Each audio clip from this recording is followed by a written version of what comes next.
राधे राधे, जय श्री कृष्णा।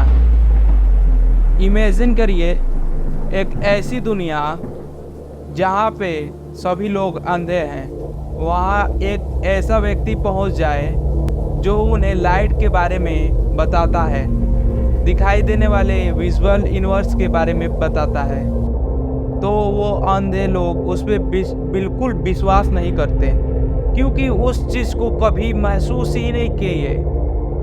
वो चाहकर भी विजुअल दुनिया को नहीं देख सकते। हम इंसानों की भी कुछ ऐसी ही हालत है इस यूनिवर्स में, जहाँ एक सीमा पर जाकर हम नहीं जान पाते कि आखिर सच क्या है। लेकिन फिर भी हम इंसानों के अंदर क्यूरियोसिटी का कीड़ा हमें बार बार इंस्पायर करता है कि to find out the darkest secret of universe, जिसके बारे में सच में कोई नहीं जानता। और वो सवाल है कि हमारा ब्रह्मांड आखिर कितना बड़ा है, इसके आगे क्या है। अगर ये कहीं खत्म हो जाता है तो उसके आगे क्या है। अगर उसके आगे कुछ नहीं है तो क्यों, आखिर उसके आगे भी कुछ क्यों नहीं है।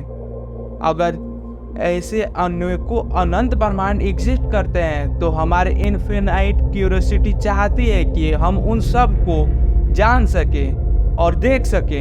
तो आखिर क्या है इसका सच्चाई, ब्रह्मांड के आगे क्या है। क्या ब्रह्मांड फाइनाइट है या इनफाइनाइट है। चलिए चलते हैं इस रोमांचक सफ़र पे। जब हम बात करते हैं हम इस ब्रह्मांड को किसे कहते हैं, 93 बिलियंस का गोला जिसे हमने अब तक का ऑब्जर्व किया है, वो हमारा ऑब्जर्वेबल यूनिवर्स है।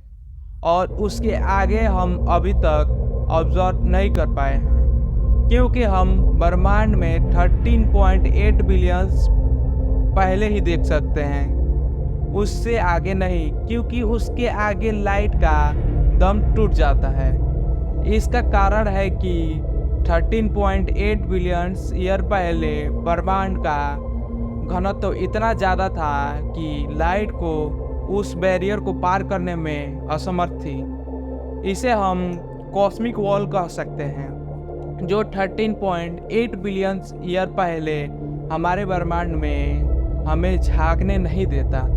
जैसे लाइट सूरज से आती तो है, लेकिन लाइट सूरज के अंदर नहीं जा सकती, क्योंकि वो सूरज के सरफेस को पेनिट्रेट नहीं कर सकती।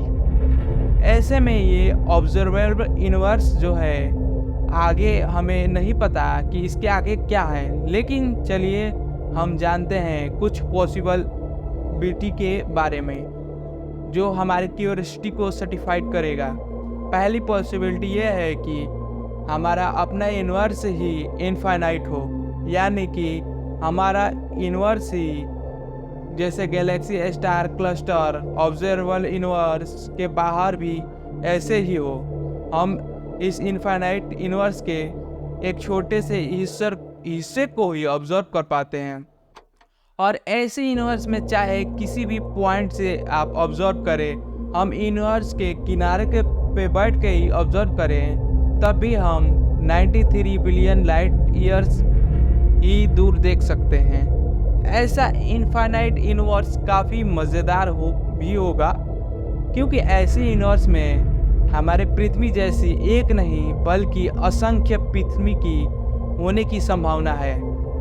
एक आम धारणा ये है कि हर इंसान की शक्ल जैसा 7 शक्ल इस दुनिया में होते हैं, लेकिन एक इनफाइनाइट यूनिवर्स में हमारे शक्ल जैसे 7 करोड़ लोग भी संभव हो सकते हैं, जो कि हमारे तरह अपने अपने धरती पे इस यूनिवर्स के बारे में सोच रहे होंगे। लेकिन अफसोस, इस इनफाइनाइट यूनिवर्स में भी हम चाहकर भी अपने हम शक्ल से कॉस्मिक भाइयों से नहीं मिल सकते। दूसरी पॉसिबिलिटी ये है कि ऑब्जर्वेबल यूनिवर्स के बाहर कुछ भी ना हो और सिर्फ दूर दूर तक जस्ट एम्प्टी स्पेस हो।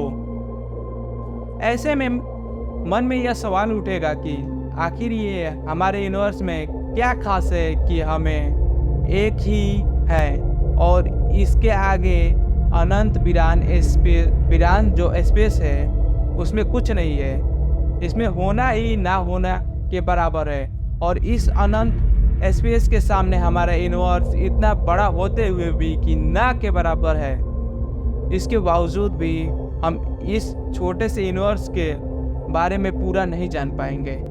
तीसरी पॉसिबिलिटी में आता है कि डार्क फ्लो।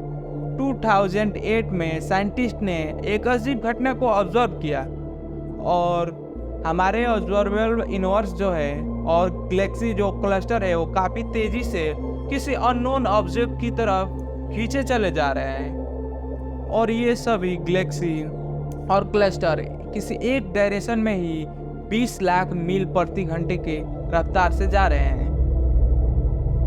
इसका कारण हमारा यूनिवर्स के बाहर कोई बहुत बड़ी अननोन ऑब्जेक्ट थी जिसकी ग्रेविटी काफ़ी ज़्यादा है, जो इन गैलेक्सी को और क्लस्टर को अपनी तरफ खींच रहा है।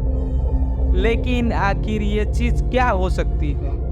इसे वैज्ञानिकों ने डार्क फ्लो नाम दिया। कुछ साइंटिस्टों के अनुसार यह कोई बहुत बड़ा ब्लैक होल हो सकता है जो हमारे यूनिवर्स के गैलेक्सी को अपनी तरफ खींच रहा है। लेकिन नासा का कहना है कि अगर ये कोई ब्लैक होल होता तो इन गैलेक्सी की स्पीड तो काफ़ी ज़्यादा होनी चाहिए। लेकिन इतना तय है कि हमारा यूनिवर्स के बाहर बहुत बड़ी कोई स्ट्रक्चर है जो इन गैलेक्सी को प्रभावित कर रही है और एक पॉसिबिलिटी ये है कि यह कोई दूसरा यूनिवर्स हो जो हमारे यूनिवर्स को अपने ओर अट्रैक्ट कर रहा हो। चौथी पॉसिबिलिटी यह है कि हमारे यूनिवर्स में एक अलग डायमेंशन में हो और इसके अलावा दूसरे डायमेंशन में दूसरा यूनिवर्स हो, यानी कि पैरेलल यूनिवर्स। जैसे किसी अंधे इंसान को नहीं पता कि लाइट एग्जिस्ट करती है कि नहीं एग्जिस्ट करती, हो सकता है कि यह पैरेलल यूनिवर्स भी एग्जिस्ट करते हों दूसरे डायमेंशन में, लेकिन हम इसे किसी तरह नहीं जान सकते।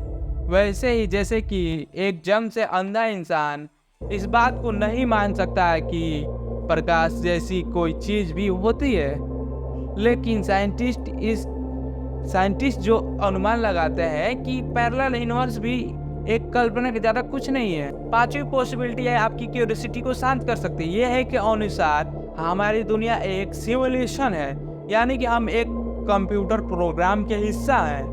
जिस तरह कंप्यूटर में एक सिमुलेशन किया जाता है वैसे ही हमारे यूनिवर्स और हमारे रियलिटी एक सिमुलेशन हो जो दूसरे डायमेंशन के इंटेलिजेंट एलियंस के द्वारा बनाया गया हो। इससे हमें यह जानने को मिल सकता है कि यूनिवर्स फाइनाइट होते हुए भी इनफाइनाइट है, क्योंकि यूनिवर्स का ये प्रोग्राम ऐसा डिज़ाइन किया गया है कि हमें यह यूनिवर्स इनफाइनाइट लगता है, जबकि असल में हम तो एक कंप्यूटर प्रोग्राम है, यानी कि सिर्फ एक कंप्यूटर के दायरे में सीमित है।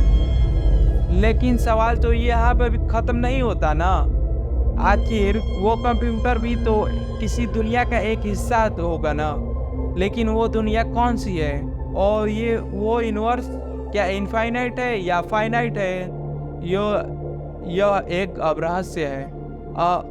अगर हाँ तो यह सिलसिला तो ये चलता ही रहेगा। तो सच क्या है? तो ये सारी पॉसिबिलिटी एक अंदाज है। रियलिटी क्या है ये फिलहाल कोई नहीं जानता।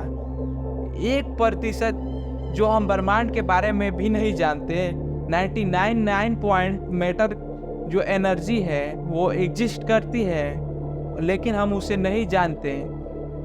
और इन सब से आगे हम यह भी नहीं जानते कि हम क्या नहीं जानते, वो भी एक बहुत बड़ा रहस्य है। जैसा कि मैंने कहा, कुछ सवाल ऐसे होते हैं जिसका जवाब हम शायद ही कभी ढूंढ सकते हैं, लेकिन हम इंसानों के अंदर क्यूरियोसिटी का एक कीड़ा है जो हमेशा ऊपर आता रहेगा। और हम फिर से कोशिश करते रहेंगे कि यह जानने के लिए कि आखिर ब्रह्मांड कहाँ तक फैला है। तो फ्रेंड्स, आपको क्या लगता है, क्या यह सवाल का कोई जवाब है या नहीं? और इन पॉसिबिलिटी के बारे में आप क्या सोचते हैं, कमेंट बॉक्स में ज़रूर बताएं। मैं मिलता हूं आपको एक अगले नए इंटरेस्टिंग वीडियो में। तब तक के लिए राधे राधे, जय श्री कृष्णा।